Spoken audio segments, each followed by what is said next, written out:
Shalom, selamat sahabat anak-anak semuanya. Apa kabar nih? Miss harap semuanya baik-baik saja ya. Pada acara PGM ini kita akan mulai melalui doa buka. Kita sama-sama tunduk kepala, kita berdoa. Bapa kami dalam kerajaan surga, terima kasih Tuhan untuk pagi ini Tuhan, karena Engkau telah menyertai dan berkati kami, dan pada saat ini Tuhan kami akan mendengarkan firman-Mu, kiranya Engkau buka hati dan pikiran kami untuk kami bisa memahami firman ini. Terima kasih atas semuanya Tuhan, ampuni kami, dalam Tuhan Yesus kami berdoa. Amin.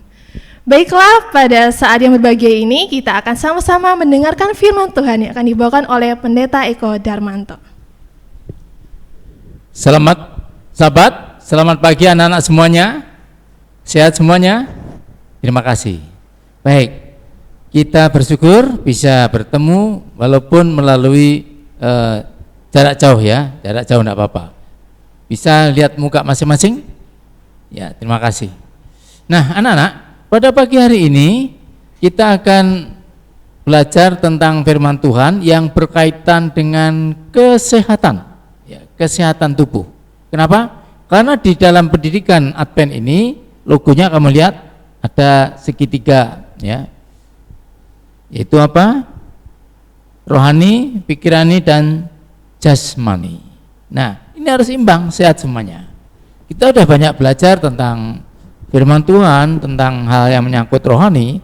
Sekarang kita imbangi dengan belajar tentang kesehatan tubuh.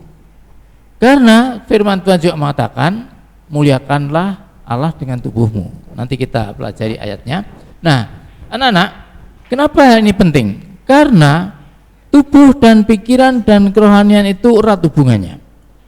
Kalau fisik kita, badan kita ini sehat, ya, kamu juga ceria, ya, ke gereja menghadap Tuhan penuh dengan sukacita. Nah, itu membawa berkat. Tapi kalau badan tidak sehat, kamu menyanyi pun aras-arasan, ya, tidak memuliakan Tuhan itu. Jadi kita harus memuliakan Tuhan dengan kesehatan tubuh kita, ya. Nah, salah satu manfaat kesehatan yang kita jaga adalah untuk mempertahankan daya tahan tubuh.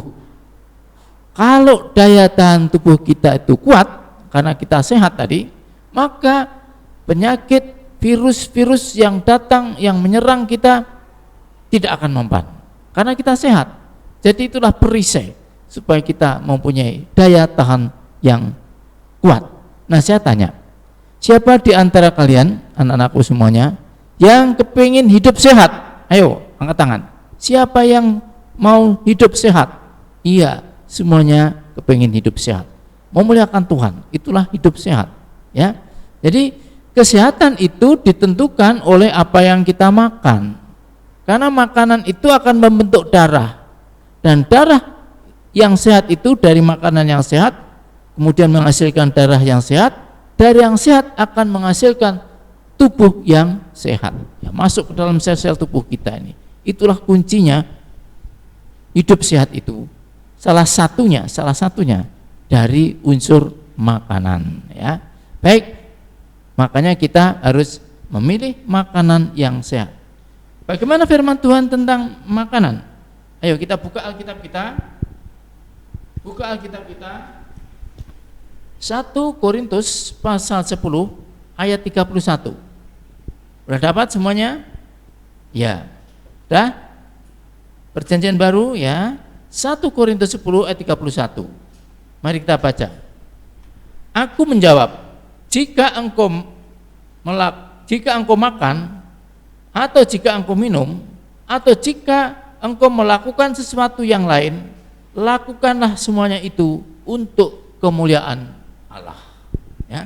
Jadi kita makan, kita minum, semua itu untuk kemuliaan Allah. Jadi untuk memuliakan Allah itu bukan hanya menyanyi saja. Oh, mari kita menyanyi memuliakan Tuhan. Bukan itu saja, tidak cukup itu. Dengan apa? Ya, apa yang kita makan, apa yang kita minum, supaya itu menyehatkan. Itulah memuliakan Allah, ya. Jadi makanan-makanan yang sehat itu terdiri dari apa? Karbohidrat, itu dari nasi dan umbi-umbian, kemudian protein itu dari biji-bijian dan juga dari daging atau ikan. Ya. Kemudian ditambah lagi setelah protein lemak. Lemak, kalian perlu lemak. Dalam pertumbuhan kalian perlu protein dan lemak. Ya. Lemak ini untuk menghangatkan, untuk untuk membuat vitamin A, D, E dan K itu supaya larut. Ya. Kemudian vitamin perlu. Vitamin itu didapat dari buah-buahan dan sayur-sayuran. Ditambah mineral juga dari buah-buahan dan sayur-sayuran. Lalu ditambah lagi jangan lupa air murni, air jernih, ya, air bening, ya, tidak berwarna. Itulah yang dibutuhkan oleh tubuh. Berapa banyak yang kita minum sampai air seni kita bening? Nah, berarti sudah cukup. Ya, kalian banyak aktivitas harus banyak minum. Tetapi harus diingat, jangan sampai jaraknya terlalu dekat dengan makan. Waktu makan tidak boleh minum, ya. Waktu kalian makan tidak boleh minum. Itu akan mengganggu pencernaan. Minum setengah jam sebelum makan atau 2 jam setelah makan. Kenapa 2 jam? Tunggu 2 jam. Nanti kita akan lihat di tayangan video, ya. Nah, itu nanti jelas di sana. Jadi antara makanan dan minuman itu harus ada jaraknya. Lalu makanan-makanan tadi perhatikan, makanlah yang menyehatkan. Itu harus ada jarak waktunya, kemudian juga banyaknya. Walaupun makanan sehat, kalau kamu makan terlalu banyak sehingga kekenyangan, ya, itu juga tidak sehat. Ya, akhirnya perut membesar, ya. Ya, keberatan perut, kamu tidak bisa aktivitas, tidak bisa lari dan sebagainya. Oleh karena itu secukupnya. Oke, baiklah, itulah anak-anak, sebagai pengantar kita hidup sehat, yaitu dimulai dari makanan. Ya, makanan itu berdasarkan pilihan kita. Banyak makanan kita harus pilih yang menyehatkan tubuh, ya, yang menyehatkan. Kalau tidak menyehatkan jangan dimakan. Banyak makanan yang merusak kesehatan. Minuman yang merusak juga banyak, ya. Minuman yang beralkohol, yang terlalu banyak gula, itu juga merusak kesehatan. Minumlah air murni, air jernih, air bening, ya. Rata-rata 8 gelas, ya. Tapi tidak usah dihitung. Yang penting waktu kamu pipisnya bening, itu berarti sudah cukup, ya. Baik. Nah, sekarang anak-anak kita akan saksikan bagaimana proses makanan itu. Sejak masuk di mulut kita kunyah, ya. Dikunyah pelan-pelan. Kenapa pelan-pelan? Supaya air liur itu keluar. Nah, air liur itu membantu untuk menghaluskan makanan, lalu juga menghasilkan rasa yang enak. Ya, kalau kamu mengunyah lama, maka makanan itu akan terasa lebih enak. Coba saja. Tapi kalau baru 5 kali kunyah sudah ditelan, nanti kamu sereten, diminumi lagi. Wah, itu tidak sehat. Tidak sehat. Kamu makan kunyah, dorong dengan air minum, itu tidak baik, ya. Kunyah pelan-pelan sampai lembut, nanti akan masuk dengan sendirinya, ya. Setelah itu berjalan ini, kerongkongan kita masuk ke lambung atau perut. Nah, di dalam lambung itu 2 jam, baru nanti mengalir ke usus. Itu sebabnya waktu makan dengan minum itu jaraknya harus 2 jam. Sebab kalau sebelum 2 jam kamu udah minum, maka perutmu atau lambung itu berisi makanan yang dikunyah tadi bersama dengan air. Lambung akan bekerja 2 kali, menyerap air tadi, diserap dulu, baru nanti digiling lagi. Nah, ini pekerjaan yang memberatkan pencernaan, ya.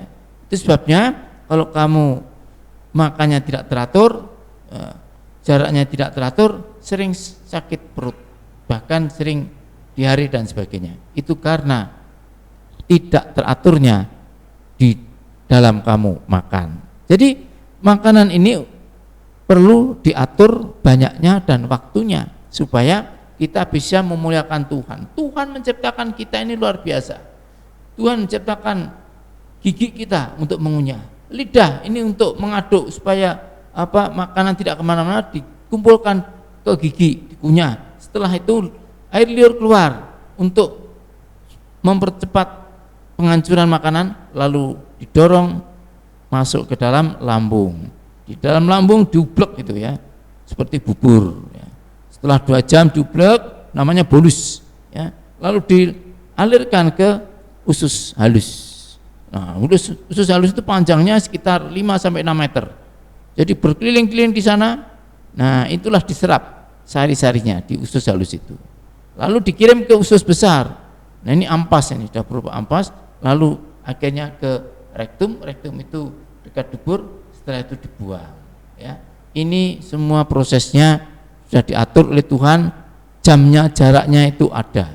Kalau kita teratur makan, teratur buang air besar, maka kamu akan sehat. Jangan sampai kamu sudah 2 hari belum BAB, ini membahayakan.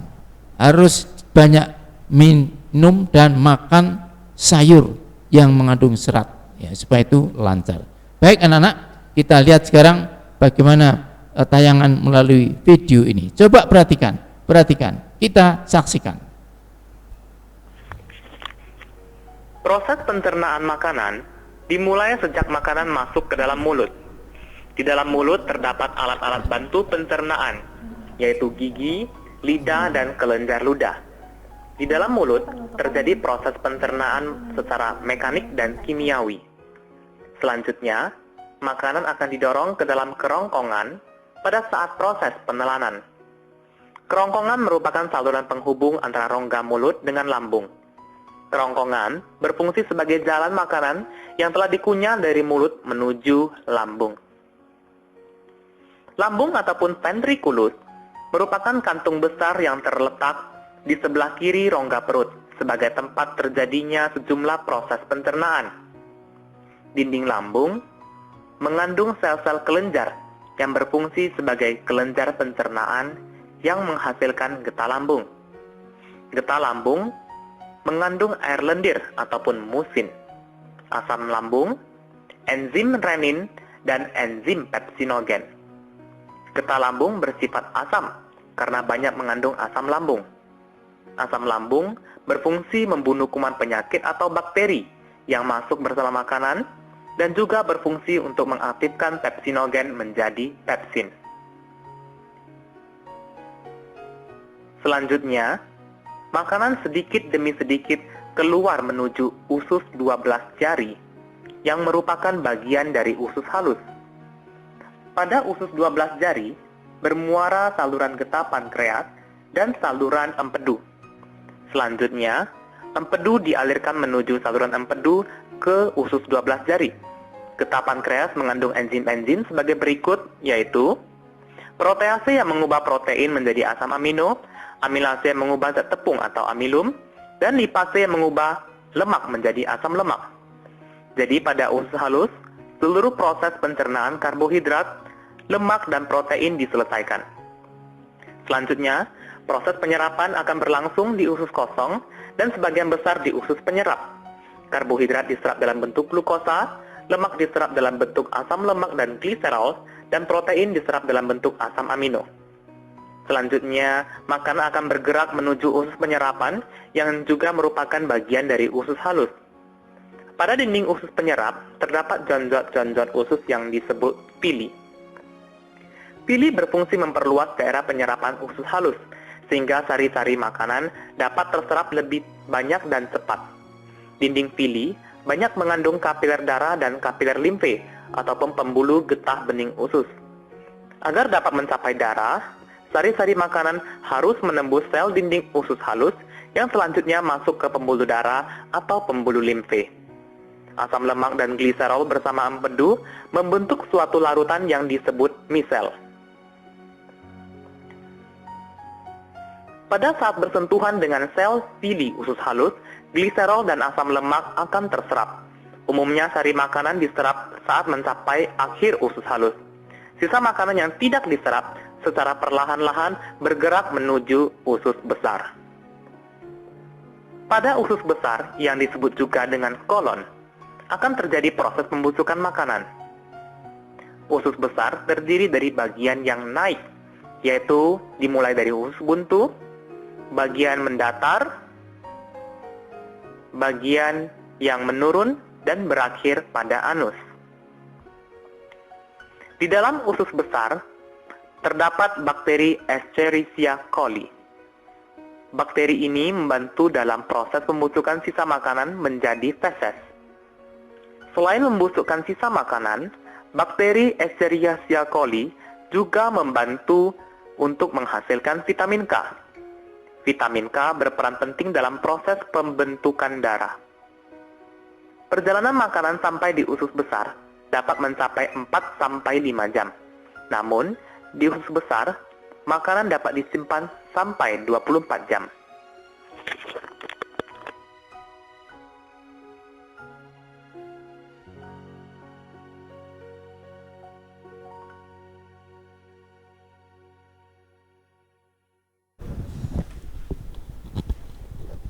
Baik anak-anak, demikianlah tadi kita saksikan tayangan bagaimana perjalanan makanan mulai dari mulut sampai pembuangan, ya. Itu prosesnya seperti itu. Oleh karena itu makanan itu harus teratur, beri kesempatan kepada perut untuk beristirahat. Nah, jadi jangan dijejelin terus. Nah, coba kalau kamu misalnya bekerja, suruh cuci piring, baru selesai dikasih lagi piring kotor, terus kasih lagi piring kotor, capek kan? Demikian pula perut ini, beri kesempatan untuk istirahat. Setelah makan, stop. Nanti 4 jam kemudian baru makan lagi.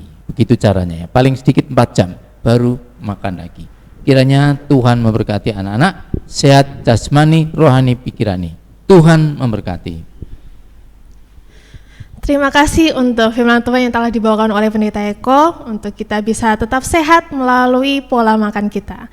Kita akan menutup perbaktian kita. Sebagai doa tutup, saya minta kesediaan dari Pendeta Eko untuk berdoa. Mari kita tunduk kepala dan berdoa. Ayo sikap berdoa bagaimana? Ya, sikap berdoa.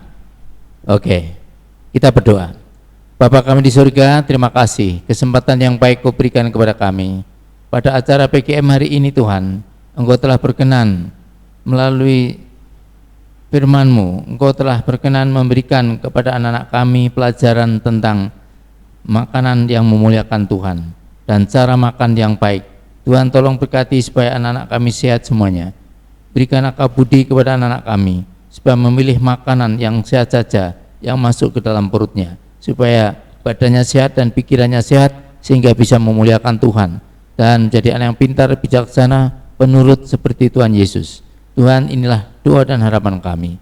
Kami mohon berkat kesehatan untuk anak-anak kami semuanya dan juga keluarga atau orang tua mereka. Jauhkan dari sakit penyakit, jauhkan dari virus-virus yang membahayakan, virus yang gampang menular ini Tuhan. Biarlah semua itu Tuhan halau supaya anak-anak kami sehat semuanya. Terima kasih Tuhan telah mendengar doa kami. Kami mohon berkat untuk kami para guru semuanya. Tuhan tolong berkati dengan berkat kesehatan yang baik supaya bisa menyampaikan pelajaran-pelajaran yang baik kepada anak-anak kami demi masa depan anak-anak kami.